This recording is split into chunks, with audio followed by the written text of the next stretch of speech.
Hello बच्चों, तो given question में हमें कहा गया है कि give 2 examples of disproportionation reaction, यानी कि इस क्वेश्चन में हमें डिस्प्रपोर्शनेशन रिएक्शन के लिए एग्जांपल्स देने हैं। तो सबसे पहले तो हम बात करते हैं इस क्वेश्चन की की कॉन्सेप्ट के बारे में। तो इस क्वेश्चन में हमारा की कॉन्सेप्ट हो जाएगा रिडॉक्स रिएक्शन। अब सबसे पहले हम रिडॉक्स रिएक्शन की बात करते हैं। ये होती है केमिकल रिएक्शन जिसमें रिडक्शन और साथ ही साथ ऑक्सीडेशन, ये दोनों प्रोसेसेस या ये दोनों केमिकल रिएक्शंस हो रही होती हैं साइमल्टेनियसली, मींस लगातार एक ही टाइम पे।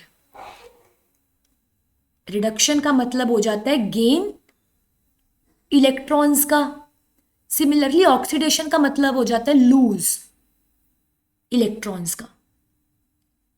अब हम सबसे पहले बात करते हैं इस क्वेश्चन में डिस्प्रपोर्शनेशन रिएक्शन के बारे में, जो कि हमें उसके एग्जाम्पल के बारे में हमें इस क्वेश्चन में बताना है। अब डिस्प्रपोर्शनेशन रिएक्शन में बेसिकली क्या होता है, सपोज कोई कंपाउंड है, उस कंपाउंड में कोई सिमिलर एलिमेंट है, मींस इस रिएक्शन में एक सिमिलर एलिमेंट का, यानी कि उस एक ही एलिमेंट का हो रहा होता है रिडक्शन, यानी कि गेन ऑफ इलेक्ट्रॉन, और साइमल्टेनियसली ऑक्सीडेशन भी, यानी कि उसी एक एलिमेंट का रिडक्शन हो रहा होता है, उसी एक एलिमेंट का ऑक्सीडेशन हो रहा होता है। लेकिन सिंपल रेडॉक्स रिएक्शन में जरूरी नहीं कि रिडक्शन और ऑक्सीडेशन एक ही एलिमेंट का हो। अगर ऐसा होता है रिडक्शन और ऑक्सीडेशन एक ही एलिमेंट का, तो वो डिस्प्रपोर्शनेशन रिएक्शन हो जाता होता है। अब सबसे पहले हम इसके एग्जाम्पल्स की बात करते हैं। सपोज हमारे पास है 4 मोल्स H3PO3 के, ये होता है फॉस्फोरस एसिड, जो कि हमें प्रोडक्ट साइड में मिल रहा है 3 मोल्स H3PO4 के, और साथ में PH3। ये रिएक्शन हमें याद रखनी होती है। अब सबसे पहले हम ऑक्सीडेशन स्टेट कैलकुलेट करते हैं। H3PO3 में फॉस्फोरस की ऑक्सीडेशन स्टेट होती है +3, क्योंकि यहाँ पे 3 हाइड्रोजन है, और सपोज कर लो फॉस्फोरस की ऑक्सीडेशन स्टेट है X, -6 हो जाएगा क्योंकि एक ऑक्सीजन पे होता है -2, यहाँ पे 3 है। तो जब हम इसको सॉल्व करेंगे तो x की वैल्यू आ जाएगी +3। अब H3PO4 में जब हम कैलकुलेट करेंगे, H3PO4 में +5 ऑक्सीडेशन स्टेट हो जाएगी फॉस्फोरस की। सिमिलरली जब हम PH3 में देखेंगे फॉस्फोरस पे, तो हो जाएगी -3, क्योंकि यहाँ पे 3 हाइड्रोजन और एक हाइड्रोजन पे होता है +1। अब जब हम देखते हैं तो इस फॉस्फोरस का इधर हो रहा है